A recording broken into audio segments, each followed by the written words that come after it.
Halo, assalamualaikum teman-teman. Perkenalkan, nama aku Peggy dari kelas 11 MIA 1. Ingin membuat sebuah video pembelajaran mengenai teks eksplanasi. Halo semuanya, apa kabar? Semoga baik-baik saja ya. Perkenalkan, nama aku Peggy dari kelas 11 MIA 1. Dan kali ini aku akan membuat video pembelajaran mengenai teks eksplanasi. Apa saja ya yang akan kita bahas? Yuk kita lihat sama-sama. Oh iya, sebelum kalian lanjut nonton, jangan lupa like, komen, dan subscribe channel aku ya. Selamat menonton. Nah, pertama-tama ada pengertian dari teks eksplanasi nih. Teks eksplanasi sendiri adalah teks yang berisi tentang proses mengapa dan bagaimana kejadian-kejadian alam, sosial, ilmu pengetahuan, budaya, dan lainnya dapat terjadi. Nah, jadi teks eksplanasi ini menceritakan tentang kejadian-kejadian alam, kejadian sosial, ilmu pengetahuan, dan budaya. Lalu bagaimana ya cara kita tahu bahwa sebuah teks itu disebut sebagai teks eksplanasi? Nah, setiap teks pasti memiliki ciri-ciri tertentu kan? Nah, begitu juga dengan teks eksplanasi. Yuk kita lihat apa sih ciri-ciri teks eksplanasi? Ciri-ciri teks eksplanasi ada yaitu informasi yang dimuat berdasarkan fakta atau faktual. Jadi tidak ada ya kebohongan dalam teks ini, semuanya dimuat berdasarkan fakta.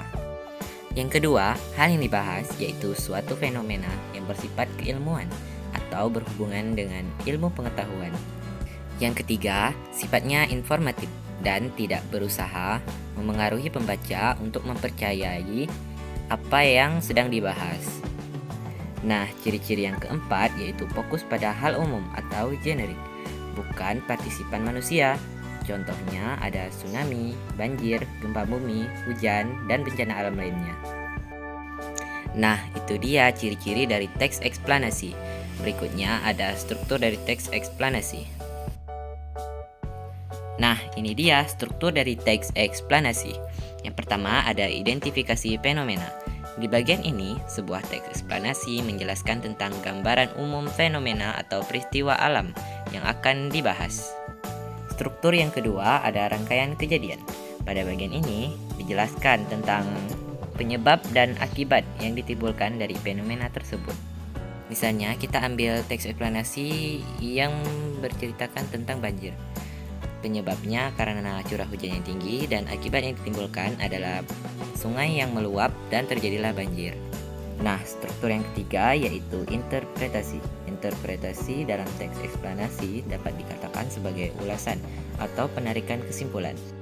Nah, jadi pada bagian ini menyimpulkan tentang isi dari teks eksplanasi tersebut.